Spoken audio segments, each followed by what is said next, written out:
Now I read Justice Jamal Khan Mandokhel's order, with which I agree.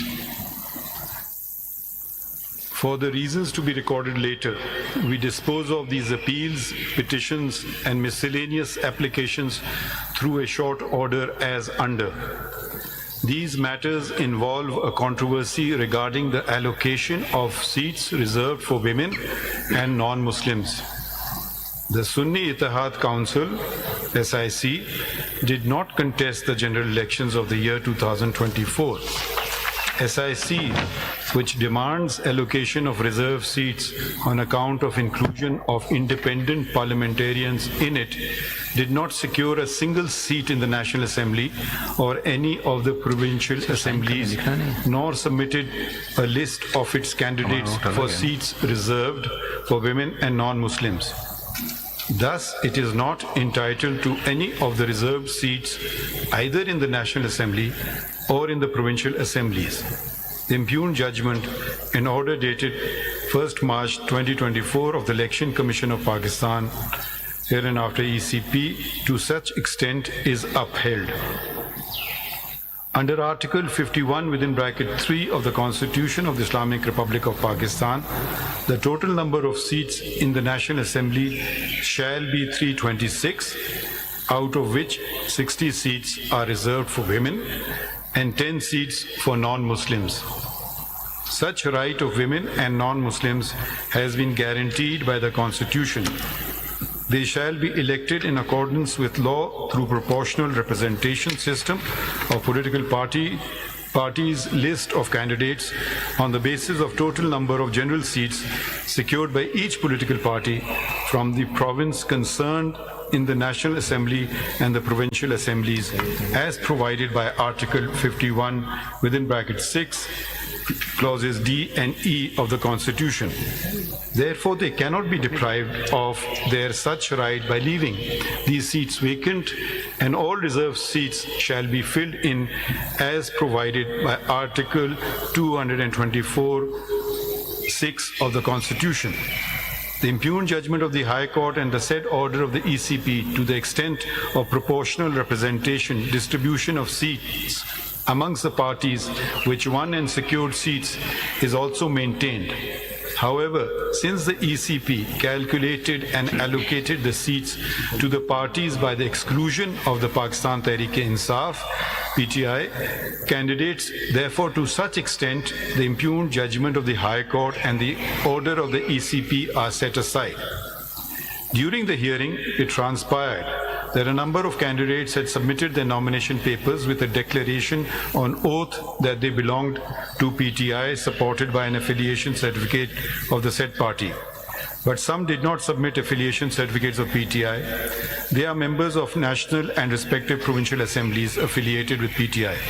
The ECP, by misinterpreting the judgment of this court dated 13 January 2024, which was regarding non-holding intra-party elections in PTI, wrongly mentioned the said candidates of the PTI as independents in Form 33 of the election rules.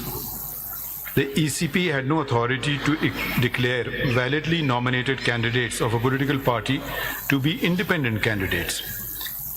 Similarly, a candidate once declared himself or herself as a candidate of a political party could not subsequently resile from his candidature of a particular party after the last date of withdrawal of the nomination papers.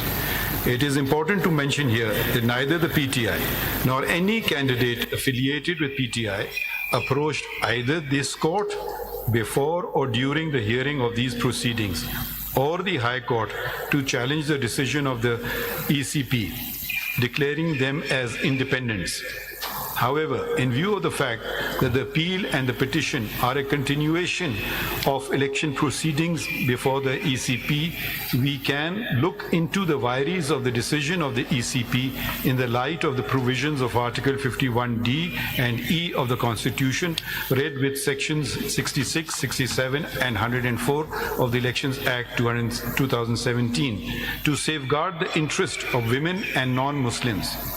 As a consequence whereof, the candidates who had submitted their nomination papers and or affiliation certificates by the last date of withdrawal of the nomination papers declaring that they belong to PTI and had not filed a document showing affiliation with another political party should have been treated as the parliamentary party of PTI. But needful was not done by the ECP. Consequently, the PTI as a parliamentary party is entitled to the reserve seats to such extent that ECP should recalculate and reallocate the reserve seat amongst the political parties, including the PTI, as provided by Article 51(6)(d) and (e) of the Constitution. The candidates who had submitted the nominations papers by 24 December 2023, which was the last date of submission of nomination papers, and had declared themselves either as the independent candidates or left blank the relevant column in the nomination papers declaration and were elected, shall be considered to be independents. SIC is a registered political party and every independent member of parliament and the provincial assemblies has a right to join it. All those who joined the SIC are presumed to have done so out of their own free will. None of them claim to have joined SIC because of any misunderstanding of any judgment, the law, compulsion, coercion or undue influence, and it is not for this court to presume otherwise. We must ensure that words are not read into the Constitution, nor to ascribe artificial meaning to commonly understood words.